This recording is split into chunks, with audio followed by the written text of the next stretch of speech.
courage pour lui, de l'entendre, de l'épauler, Seigneur, que sa bouche fasse ta bouche, mon Dieu.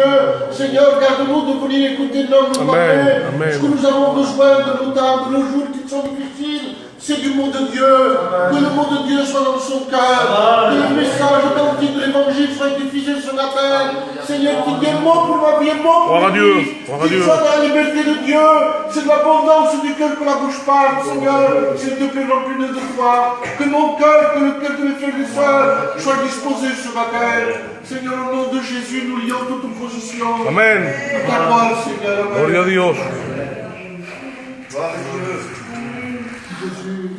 Seigneur, je n'ai pas besoin de se trouver parmi vous ce matin, si au frère nous avons invité pour vous parler de la part de Dieu. Amen. J'ai écouté le frère qui disait, béni l'ancien, je ne suis pas si vieux que ça, mais je pense que ce qui fait la vie de Dieu, ce n'est pas l'âge, ce n'est pas le temps, c'est la communion. Le partage que nous avons avec Dieu. Et plus que jamais aujourd'hui, nous avons besoin de vivre une relation avec Dieu plus intime. Amen.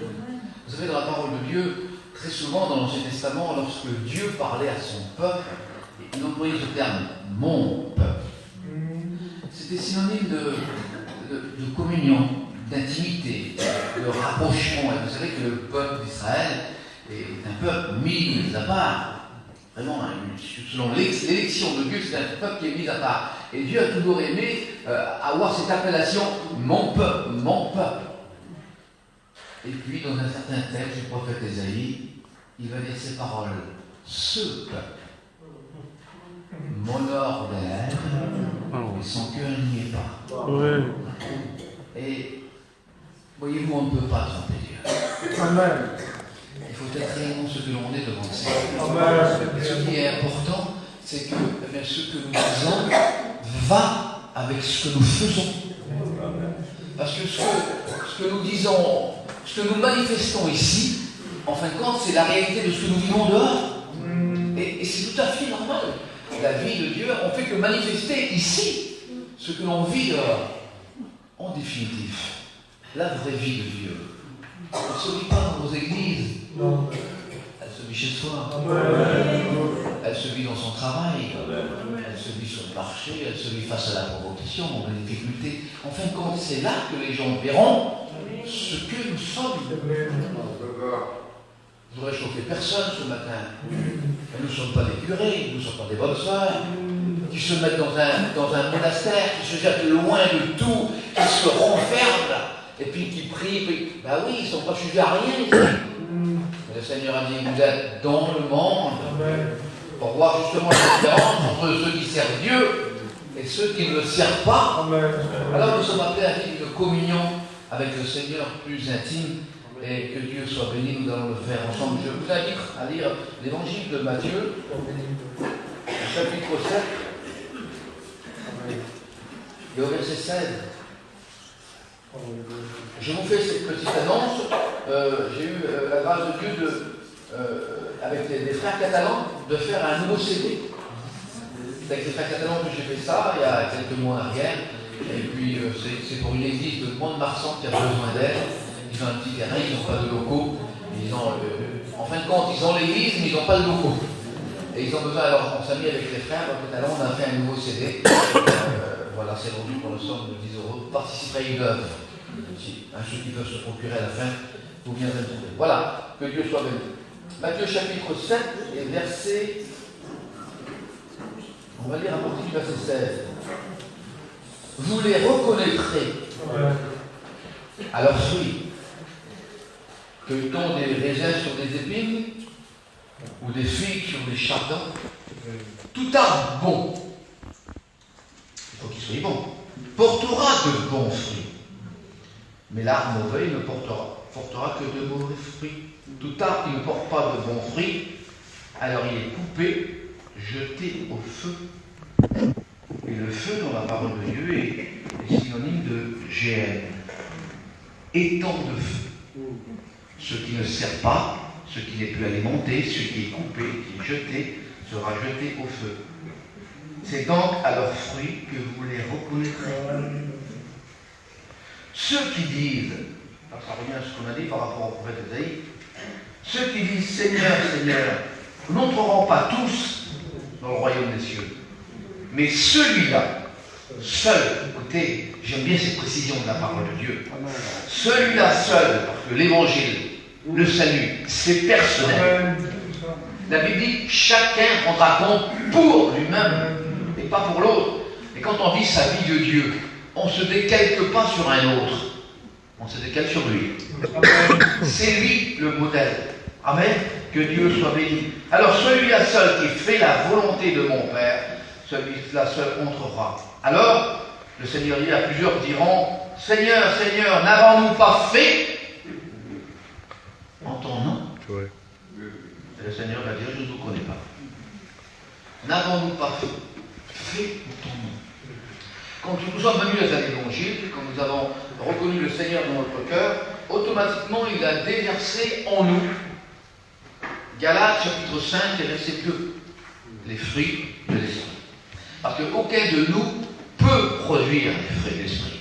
Ouais. C'est le Saint-Esprit qui, à notre conversion, les met en nous. Et vous connaissez les fruits de l'esprit, c'est la paix, la joie, la bonté, la maîtrise de soi, la tempérance. Enfin, c'est 9 fruits qui sont là. Et quand nous sommes venus à l'Évangile, Dieu a déversé par le Saint-Esprit dans notre cœur, eh bien, c'est 9 fruits de l'esprit que nous ne pouvions pas produire. C'est lui qui les a mis en nous, ces fruits d'esprit-là.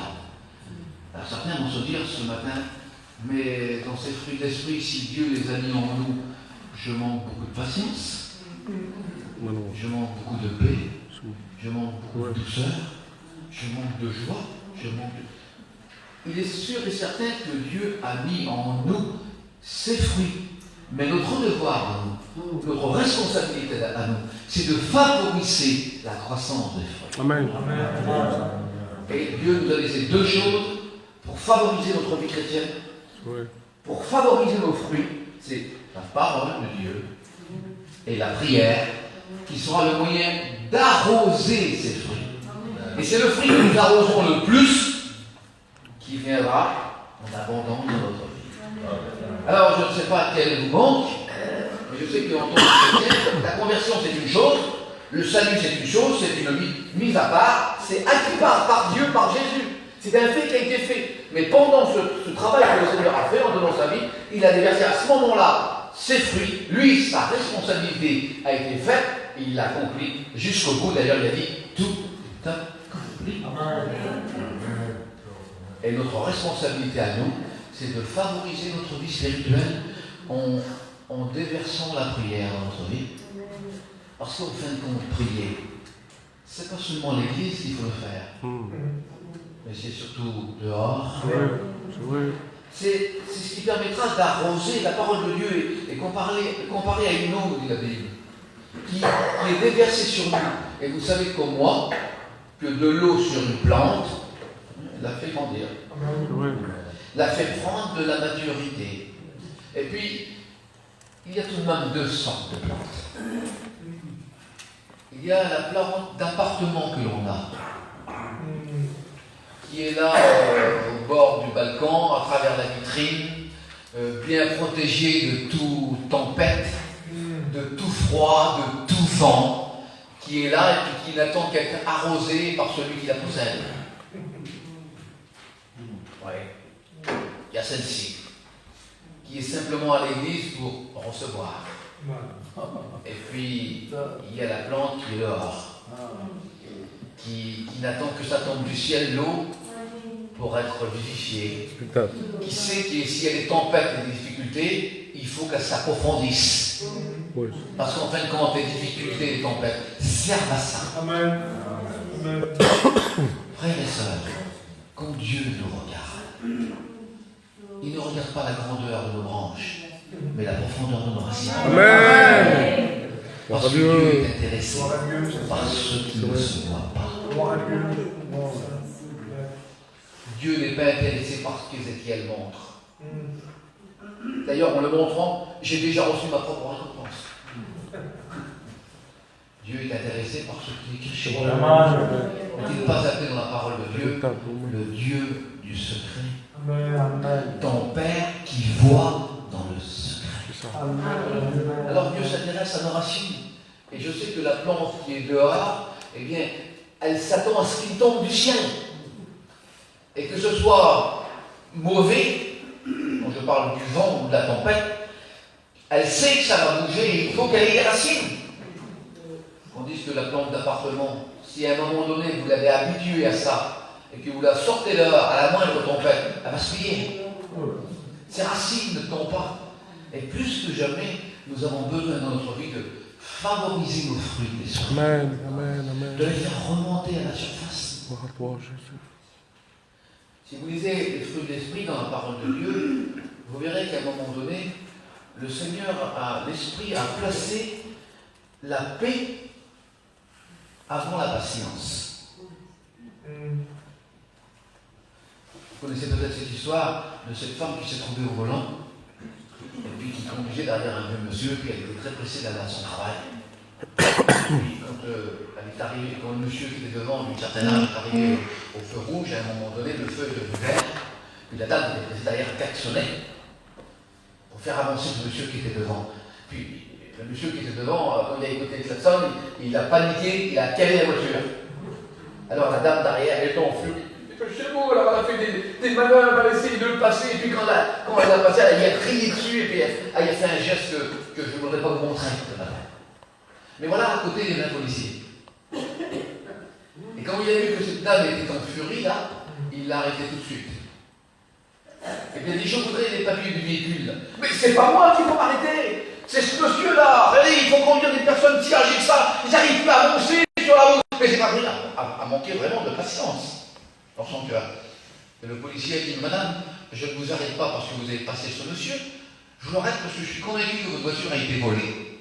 Ma voiture volée? Mais c'est pas moi, vous voyez la carte grise. Oui, maintenant je le vois, mais au début, j'ai pas pensé. Mais qu'est-ce qui vous fait penser ça? Et le policier a dit, voyez-vous, je suis un chrétien. Et j'ai vu derrière votre voiture qu'il y a un poisson. Et j'ai vu l'état de la personne qui était dans l'auto, ça ne correspondait pas à cette voiture. C'est pas à vous cette voiture-là. C'est la voiture d'un chrétien, ça. C'est bon, hein? Est-ce que vous comprenez? Le fruit de l'esprit. Oui, mais c'est ça. Amen. On en a tellement besoin dans le foyer.